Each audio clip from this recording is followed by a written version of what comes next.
único que puede transformar nuestras vidas, nuestro lamento en baile, nuestra tristeza y gozo. Amén. Vamos a, en este día vamos a pasar un tema. Usted sabe que es lo que pasa en este mes, ¿cierto? ¿Qué es lo que pasa en este mes? Se celebra el nacimiento. Se celebra el nacimiento de nuestro Señor Jesucristo, ¿cierto?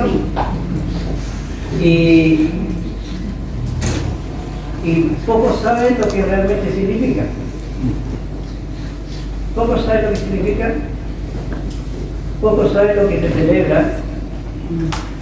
Algunos lo celebran de manera pagana y algunos lo celebran de verdad, espiritual, ¿cierto?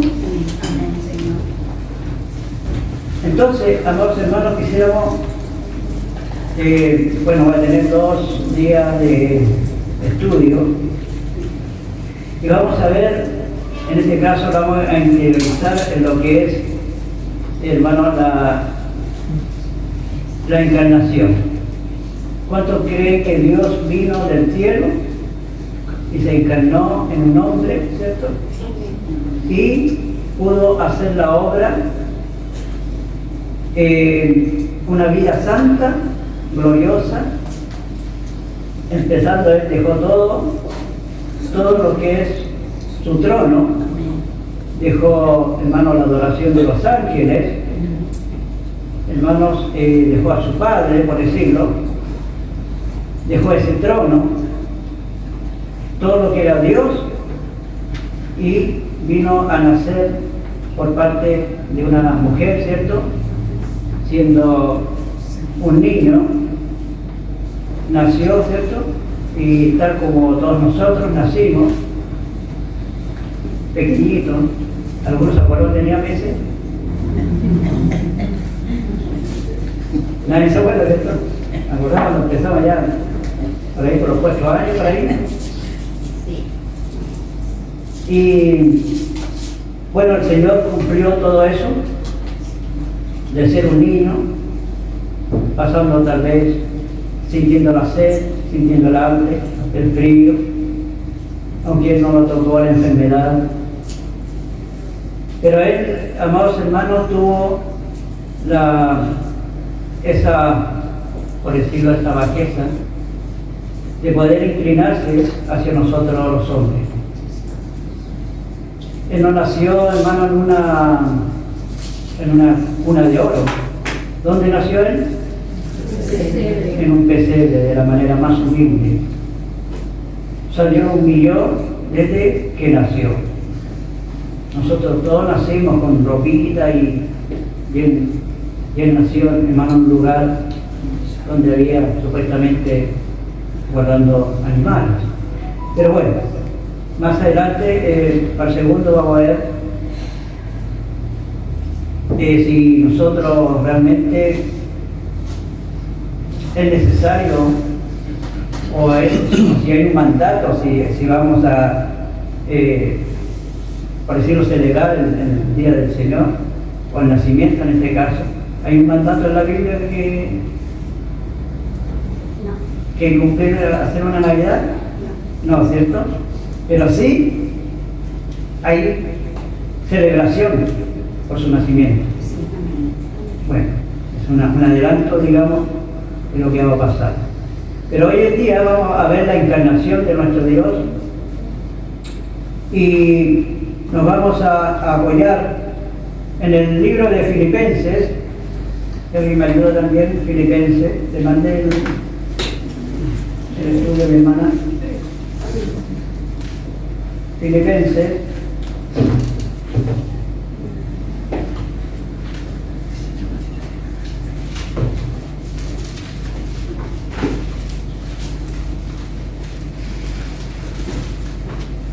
¿Qué dice Filipenses?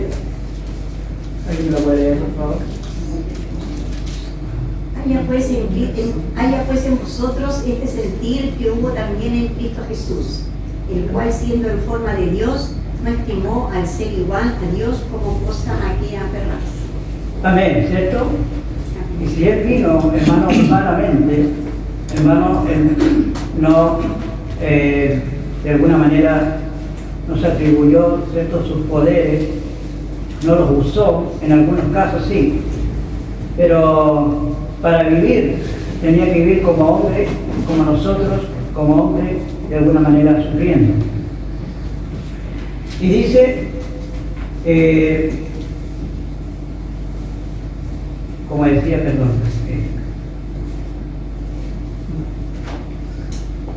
no es ese. Haya pues, dice, en vosotros este sentir que hubo también en Cristo Jesús, el cual siendo en forma de Dios, no estimó a ser igual a Dios como cosa a que aferrarse, sino que se despojó a sí mismo, tomando forma de siervo, hecho semejante a los hombres. Y estando en la condición de hombre, se humilló a sí mismo, haciéndose obediente hasta la muerte y muerte de cruz. ¿Cuántos quieren ser obedientes al Señor? Si Cristo se hizo obediente y aprendió la obediencia, como decía el pastor el otro día, ¿cierto?, hasta la muerte y muerte de cruz, por lo cual Dios también le exaltó hasta lo sumo y le dio un nombre que es sobre todo nombre, para que en el nombre de Jesús se doble toda rodilla de los que están en los cielos y en la tierra y debajo de la tierra, y toda la lengua confiese que Jesucristo es el Señor, para la gloria de Dios Padre. Ahí vamos, nosotros nos vamos a centrar en el tema de la obra de Cristo. ¿Cuánto aman a Cristo? Amén. Y toda su obra gloriosa. La pregunta es, ¿quién es importante en la iglesia? ¿Los músicos? No. ¿Predicador? Es Cristo. Amén. A Él sea toda la gloria, toda la honra y toda la alabanza. Amén. Hay algo maravilloso que nosotros podamos encontrar, es el descanso en Dios. No hay ninguna cosa que podamos traer a este lugar, como se dice, a bombo y platillo, ¿cierto?, celebrando nuestras cosas, sino siempre celebrando lo que hace el Señor. Que de alguna manera estés bien o estés mal, siempre dale gloria a Dios, ¿cierto?, por lo maravilloso, por esa obra de amor que hizo por ti. Amén, así es, Señor. Gracias. Porque es una obra de amor. Amén.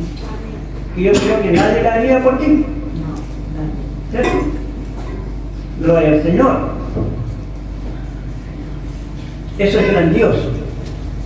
Que haya venido un Dios, hermano, por amor a cada uno de nosotros. Ese enamoramiento que Él tiene por ustedes, la verdad no hay explicación. Una persona enamorada hace locura. Y Cristo es una locura. ¿Hemos hecho nosotros locuras por Él? Podemos hacer locuras por Él. Pero ¿cuál es la más importante? Es la que hizo Dios con nosotros. El otro día pensaba, amados hermanos, y meditaba en Dios, y que muchas veces uno se preocupa de cómo servirle, de cómo hacerlo, cómo agradarle y tantas cosas. Pero ese no es el tema. El tema es siempre adorarlo. Amén. Por lo que Él hizo por ti. Así es, Señor. Enamórate de eso. Va a llegar el momento, hermano, en que usted no va a dejar de quebrantarse viendo la obra de Cristo en su vida. ¿Ya? No nos alegremos por lo que venimos a la iglesia, no nos alegremos tan bonito que canto, no nos alegremos, hermano, porque tanto lo que diezmo y lo que ofrendo y lo que ayudo a la iglesia, no se alabe tanto. Así es. Alabe a Cristo. Amén. Que hizo algo mayor. Amén. Que entregarse a cada uno de nosotros. Así es, Señor, gloria a Dios. Cuando pensamos en eso, hermano, nos empezamos a enamorar más del Señor. Así es, Señor. Y ahí es donde vamos a empezar a hacer, por decirlo, locuras para Dios, a empezar a dejar el pecado. El pecado no nos sale, hermano, por grandes oraciones. No. Sale cuando nosotros reconocemos a Dios como nuestro Salvador. ¿Se da cuenta que pasan cosas en la Santa Cena? ¿Cierto? Cuando nos acordamos del pacto que Él hizo con nosotros y las promesas que Él nos ha dado, es que Él nos levanta, restaura, nos perdona, nos limpia y nos lava. No son nuestras obras, hermano. Voy a hacer esto para mí, voy a hacer aquello para que Dios me toque. No, hermano. Dios no nos toca por nuestros méritos. Ni por tu santidad, ni por la moralidad que tú puedas tener. No es por las grandes cosas que tú haces, sino que es por gracia solamente. Amén.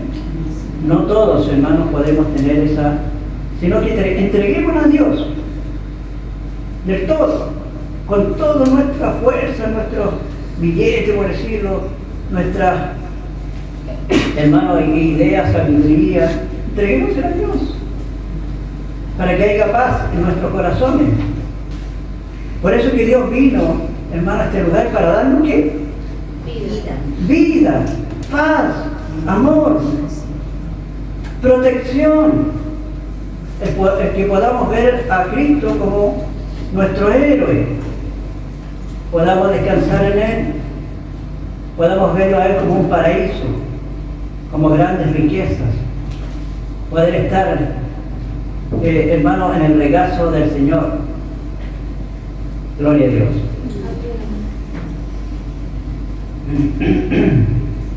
En teología hacemos una distinción entre la persona de Cristo y la obra de Cristo por varias razones.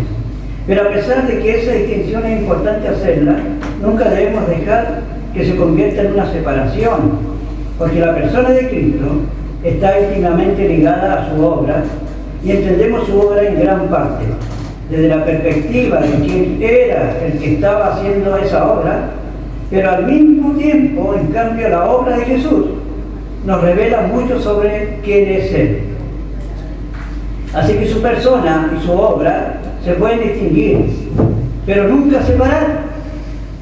Él es 100% hombre y 100% divino, Dios, ¿cierto? Ahora, cuando iniciamos un análisis de la obra de Jesús, por lo general la gente quiere empezar con su nacimiento, ¿cierto?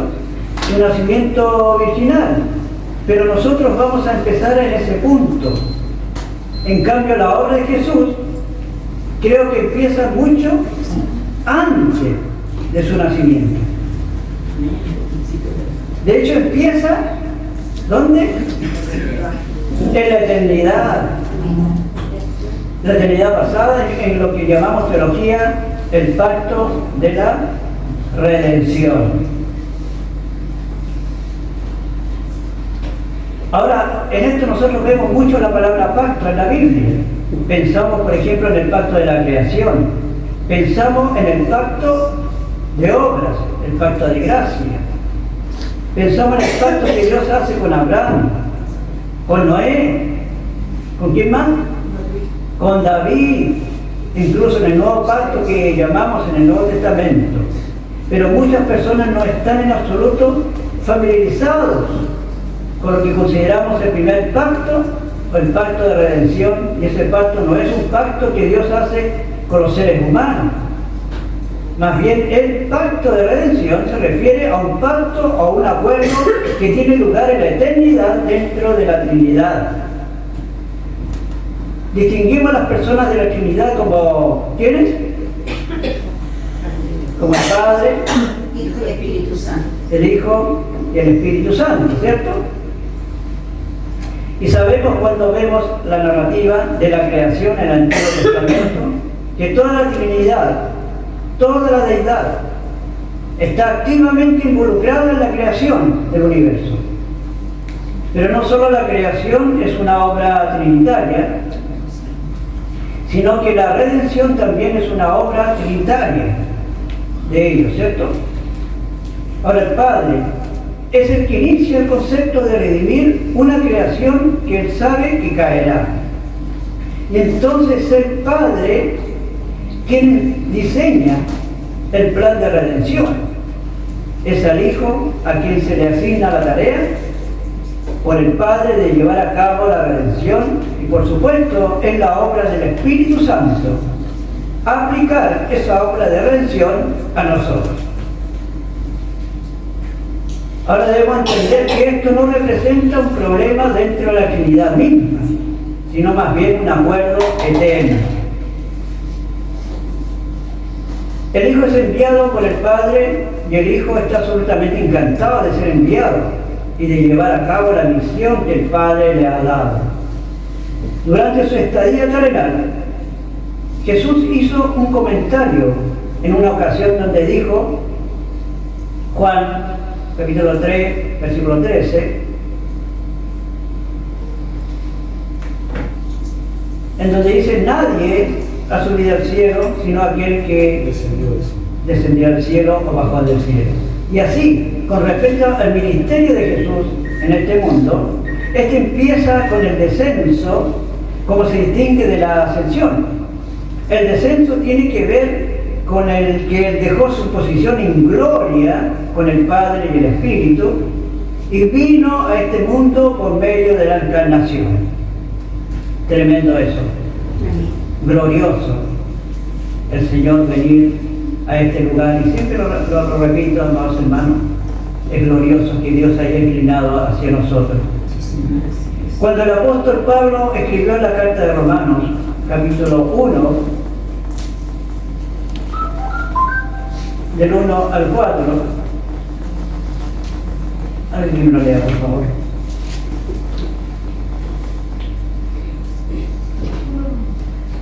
Romanos 1, del 1 al 4. Pablo, siervo de Jesucristo, llamado a ser apóstol, apartado para el Evangelio de Dios, que él había prometido antes por sus profetas en las Santas Escrituras, acerca de su Hijo, nuestro Señor Jesucristo, que era del linaje de David según la carne, que fue declarado Hijo de Dios con poder, según el Espíritu de Santidad, por la resurrección de entre los muertos. Amén. Gloria a Dios. Al inicio de la epístola, donde se identifica a sí mismo como un apóstol que ha sido llamado por Dios y apartado para el Evangelio de Dios, dijo que fue anunciado por los profetas del Antiguo Testamento. Y menciona a Jesús, quien nació de la simiente de David. Y así, cuando Pablo anuncia el Evangelio y la obra de Cristo a lo largo del libro de Romanos, empieza en el primer capítulo con una referencia a Jesús como nacido de una mujer de la simiente de David, según la carne. Y cuando hablamos de la carne de Jesús, eso nos lleva inmediatamente al concepto de la encarnación. Lo que celebramos en Navidad no es tanto el nacimiento de un bebé, con lo relevante que eso es, sino que lo significativo en cuanto al nacimiento de ese bebé, en particular, es que ese nacimiento tenemos la encarnación de Dios mismo. Isaías 9, 6, 7.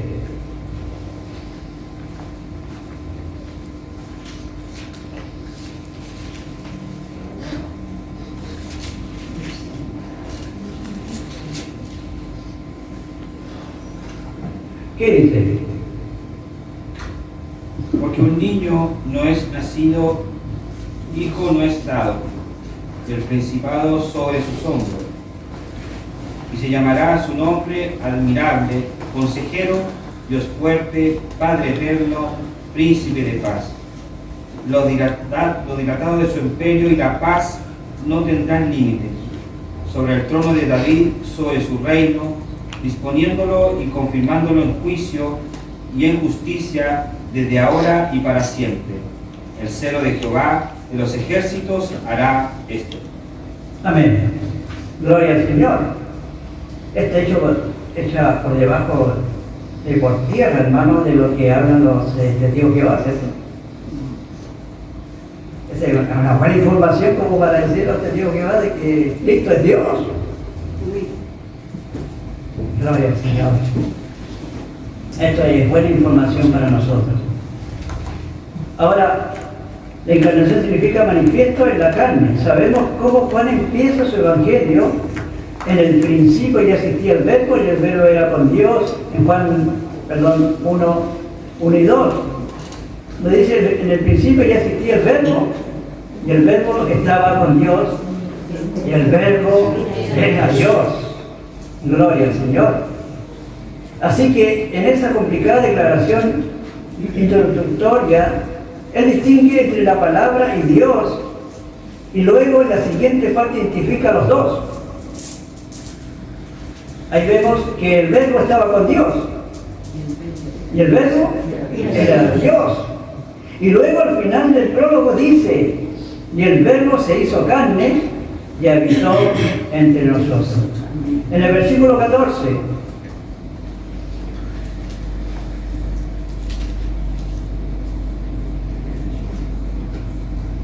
perdón,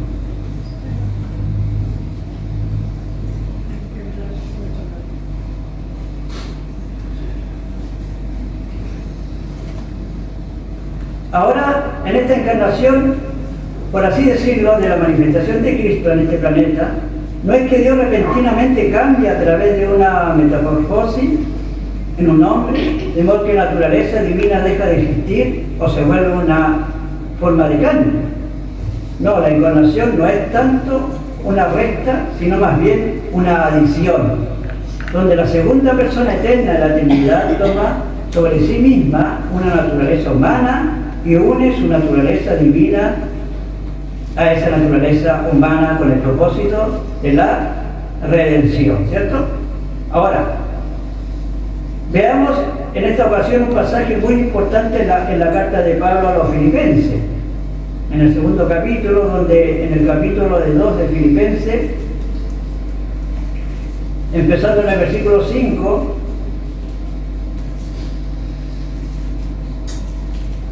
tenemos estas palabras.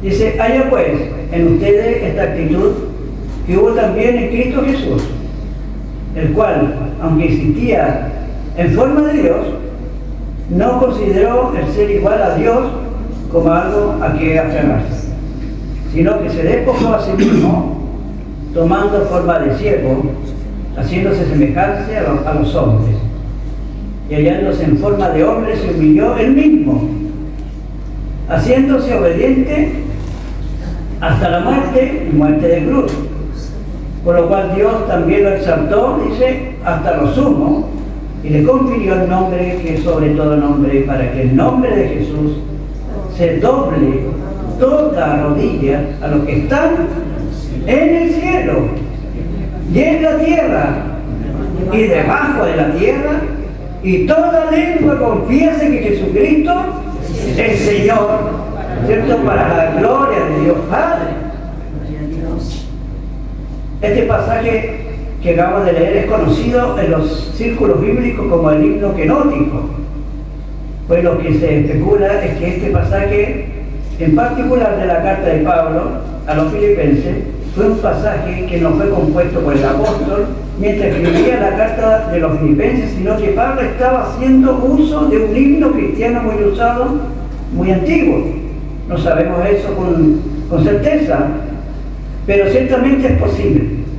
Ese himno celebra la encarnación y se llama el himno quenótico debido a una palabra griega prominente que se encuentra dentro de este pasaje, que es la palabra griega kenosis, que significa literalmente un vaciado. Y el punto central de este pasaje o himno, cualquiera que sea el caso, es la transición que Jesús experimentó al venir de su estado exaltado en el cielo y encarnarse como un hombre en este mundo. ¿De qué se cumplió? Se cumplió. Gloria a Dios. El patrón que se encuentra aquí en este pasaje es un patrón que vemos con frecuencia en la vida de Jesús, que es un patrón de humillación y exaltación, es decir, Él empieza exaltado en la gloria en el cielo, pero condesciende en unirse a nosotros en nuestra situación terrenal a fin de redimirnos. Ahora, y al entrar en la carne humana, él sufre una profunda humillación. Y a lo largo de su vida parece haber una progresión o regresión, donde la humillación se vuelve más profunda y más oscura y cada vez peor y peor. Hebreos 5, 7, 9.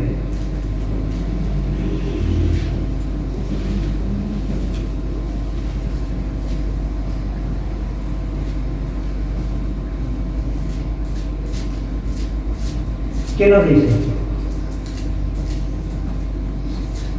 Y Cristo en los días de su carne, ofreciendo ruegos y súplicas con gran clamor y lágrimas al que le podía librar de la muerte, fue oído a causa de su temor reverente.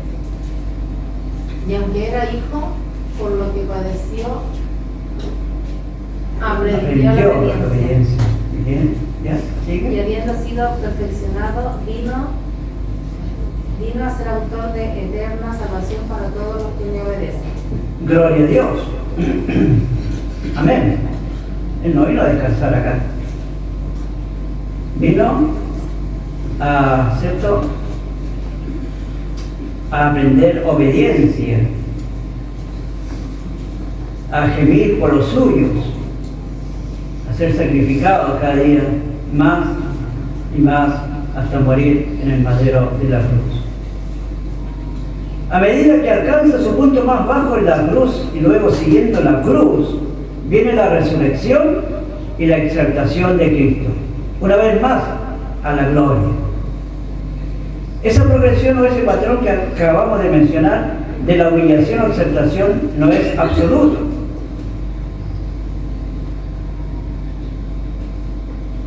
El narrador dice: me fascina como en ciertos momentos de la vida terrenal de Jesús, en medio del ocultamiento de su identidad eterna, en medio del revestimiento de la encarnación, habría pequeños estallidos de gloria que se abrirían paso como si la encarnación misma fuera incapaz de sumergir por completo, la gloria de la segunda persona de la Trinidad. Lo vemos, por ejemplo, en las narraciones del nacimiento de Jesús, donde vemos que gran parte de la literatura habla del arduo viaje, como lo habíamos dicho antes, ¿cierto?, de María y José. Hacen con el fin de registrarse para el censo en Belén y llegan allí y no hay lugar en la posada, por lo que Jesús nace en circunstancias ignominiosas, allí en total de humillación, envuelto en trapos y más. Pero todo el tiempo tenemos esta imagen de humillación. Justo fuera, en los campos de Belén, la gloria de Dios irrumpe y el coro angélico comienza a cantar, que dice,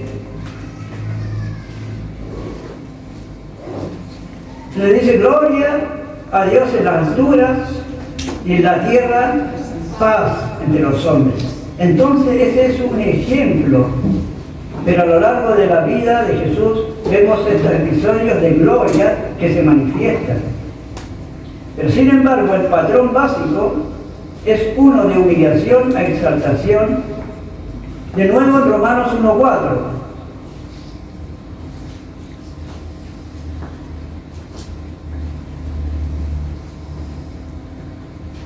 Dice Romanos 1:4. Que fue declarado Hijo de Dios con poder, según el Espíritu de Santidad, por la resurrección de entre los muertos.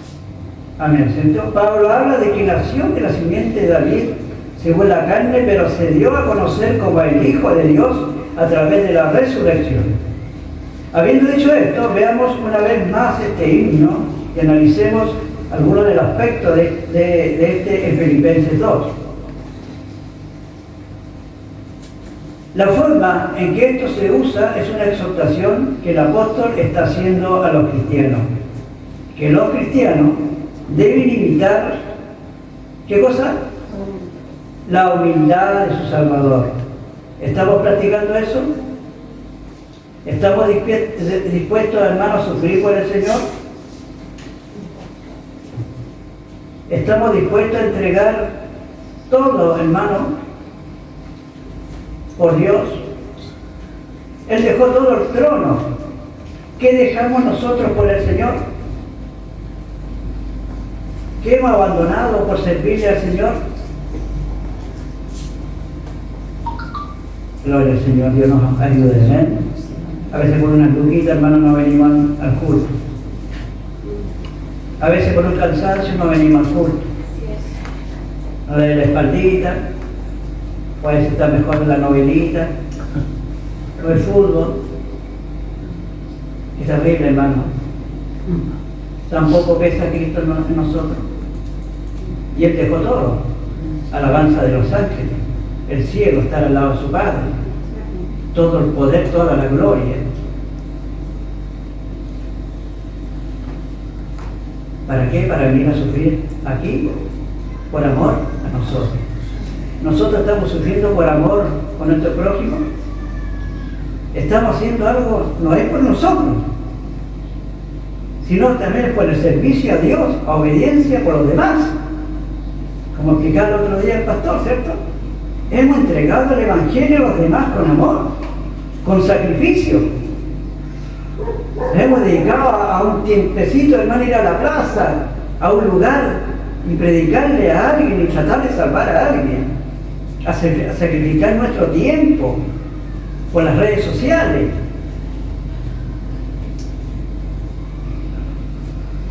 Gloria a Dios. Que el Señor nos ayude, ¿eh? Que el apóstol está haciendo a los cristianos que los cristianos deben imitar la humildad de su Salvador. En otro texto, el apóstol nos dice que a menos que estemos dispuestos a identificarnos con la humillación de Jesús, nunca seremos capaces de experimentar su exaltación. Incluso nuestro bautismo tiene esa doble señal, que en ese bautismo estamos marcados con la muerte de Jesús, pero también estamos marcados con la resurrección de Jesús. Ahora, ¿vemos ese patrón? Humillación y exaltación.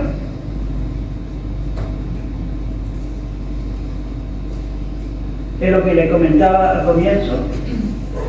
¿Sentimos realmente la salvación en nuestros corazones para humillarnos delante del Señor? Que Él ha hecho la obra en nosotros y nosotros no hacemos obra ninguna delante de Él. Que nuestros méritos nos sirven. Rindámonos a eso. Humillación y sabremos la exaltación de que Dios se le ha dado a Jesús. ¿Lo puedes ver? Gloria al Señor. Veo así una. Gloria a Dios. Pero para allá vamos. Gloria al Señor. Amén. Para allá vamos, amados hermanos. Humillación y exaltación. Bueno, el apóstol que usa esto dice que Cristo, aunque existía en forma de Dios, dice no consideró ser igual a Dios.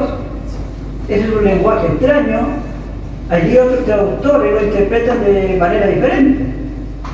Ellos dicen que él no consideraba su igualdad con Dios como algo a que aferrarse. En otras palabras, que Jesús no consideraba la gloria que disfrutaba con el Padre y el Espíritu desde toda la eternidad como algo a lo que aferrarse con tenacidad, celosamente guardado, sino que está dispuesto a dejarlo de lado. Estaba dispuesto a vaciarse a sí mismo y también a despojarse a sí mismo. En el siglo XIX, los estudiosos liberales propusieron una doctrina llamada la teoría kenótica de la encarnación, y es posible, parece que lo hemos oído, ¿qué ha pasado eso, pastor? ¿Cierto?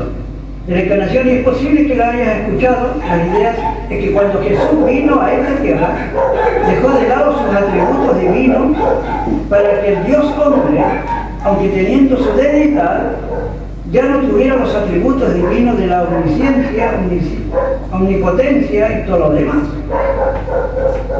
Pero, por supuesto, eso negaría por completo la naturaleza misma de Dios, que es inmutable incluso en la encarnación. La naturaleza divina no pierde sus atributos divinos. Él no los comunica a la humanidad. Él edifica la naturaleza humana, pero en el misterio de la unión entre la naturaleza divina y la humana, de que su naturaleza humana es de verdad humana. ¿Qué dijimos al principio? Que Dios 100% Dios, 100% hombre. No es omnisciente, no es omnipotente, no es nada de esto, pero al mismo tiempo la naturaleza divina permanece plena y completamente divina. Bert Warfield, el gran académico de Princeton, al comentar sobre la teoría kenótica de su época, dijo: la única kenosis que esa teoría prueba es la kenosis de los cerebros de los teólogos que la están difundiendo, que se han vaciado a sí mismos de su sentido común. Pero en todo caso, lo que se vacía es gloria, privilegio, exaltación. Jesús en la encarnación se hace a sí mismo como alguien sin reputación. Él permite que su propia posición divina exaltada sea sometida a la hostilidad humana y a la crítica y negación humana. ¿Cierto? A eso se entregó. No la pasó bien. ¿Por qué?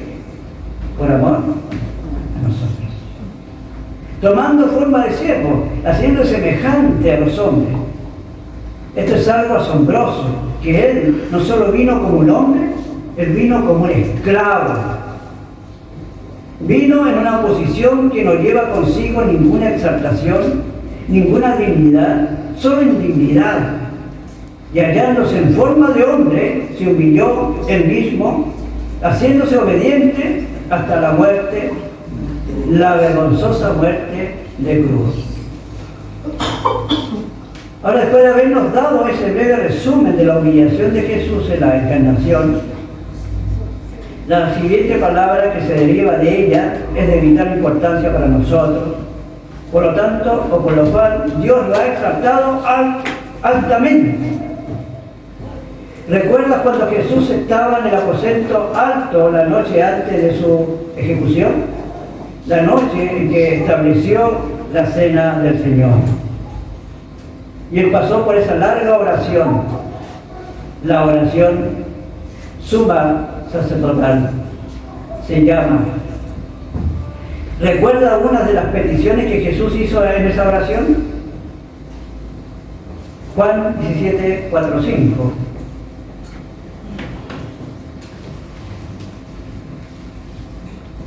¿Qué dice?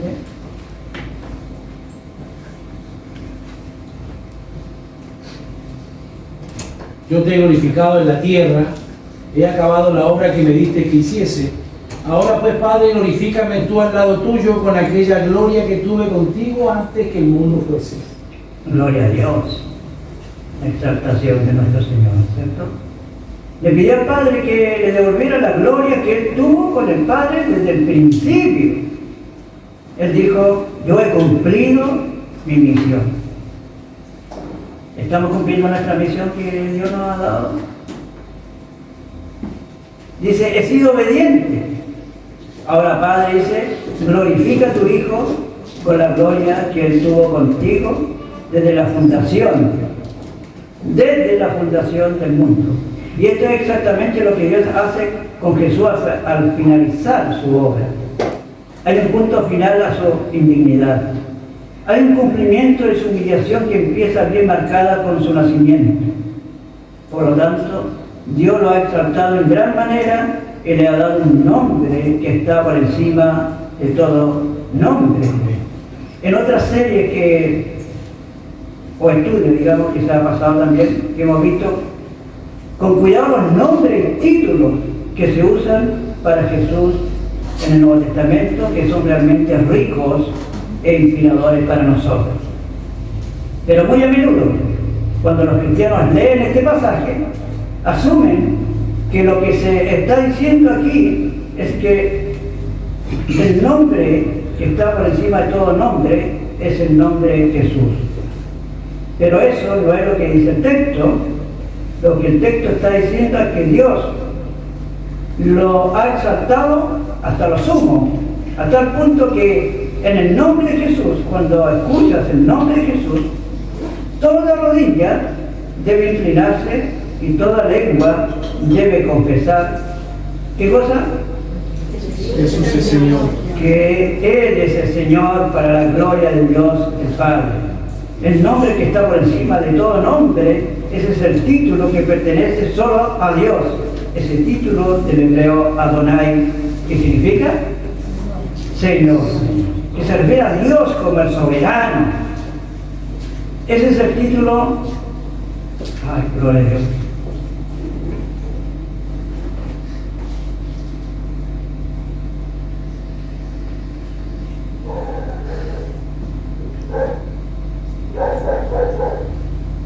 Gloria a Dios.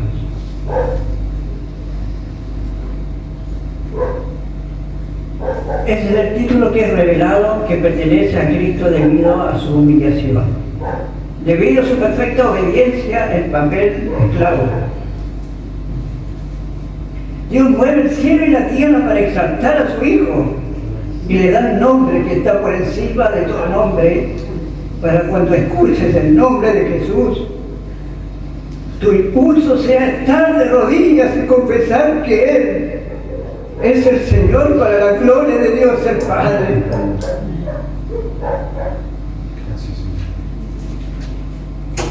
Que en este punto de exaltar a Cristo también estás exaltando al Padre. Y así se cierra este círculo. Primero tenemos la exaltación, humillación y de vuelta a la exaltación. Pero aquí es donde empieza. Y la obra de Cristo se la da a Él, no para que baje a morir el Viernes Santo y luego regrese al cielo, sino que a lo largo de toda su vida Él está ocupado por la misión que Él acordó realizar con el Padre y el Espíritu desde la eternidad. Él hizo una obra desde la eternidad, pasó por el nacimiento, pasó por la humillación y pasa por la exaltación, está a la diestra del Padre, amados hermanos. Todo eso, por decirlo, en un día.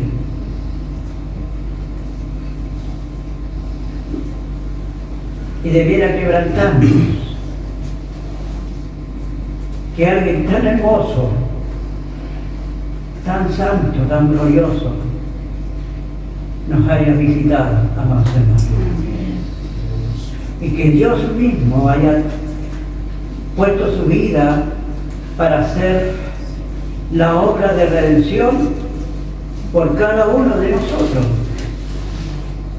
Que eso, hermano, yo creo que tiene que llenar nuestra mente, nuestro corazón, nuestra vida totalmente. La muerte y resurrección de nuestro Señor Jesucristo. Es algo que Él hizo. Ahora, ¿cómo vamos a celebrar esa Navidad? Con este conocimiento, con esta celebración. Con esto le vamos a dar gloria a Dios en ese nacimiento. Gloria al Señor. El mundo celebra a Cristo. Sí, lo celebra. ¿Pero en forma de qué? En forma pagana. ¿Y le agrada eso a Dios? No. Debemos celebrar a Dios de la forma que glorifique al Señor, conociendo, como decía el pastor el otro día, tener conciencia de lo que estamos haciendo. Porque yo creo que hay algunos de ustedes que ni siquiera están celebrando a Cristo aquí. Suena duro.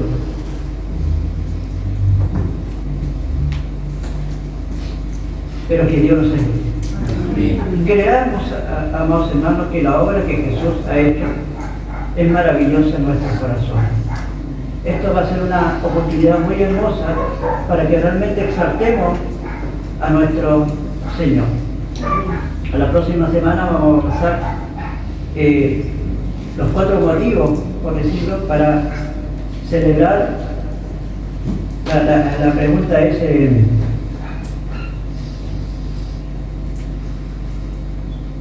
o las 4 razones bíblicas para celebrar la Navidad, ¿cierto? Y sepamos celebrar realmente esa encarnación de Dios en medio de nosotros. Y ahí vamos a ver si lo celebramos o no lo celebramos, y cada uno vea, ¿cierto?, que no es una obligación. Pero sí, como decía antemano, nosotros celebraremos. ¿Será un mandato de Dios? No hay un mandato, pero sí la Biblia nos invita a celebrar el nacimiento de nuestro Señor. Cuán glorioso es eso, ese acontecimiento, de que nuestro Dios, nuestro Salvador, haya nacido un día, hace 2025, nació humanamente, pero ya sabemos quién viene desde la eternidad. Oremos a Dios.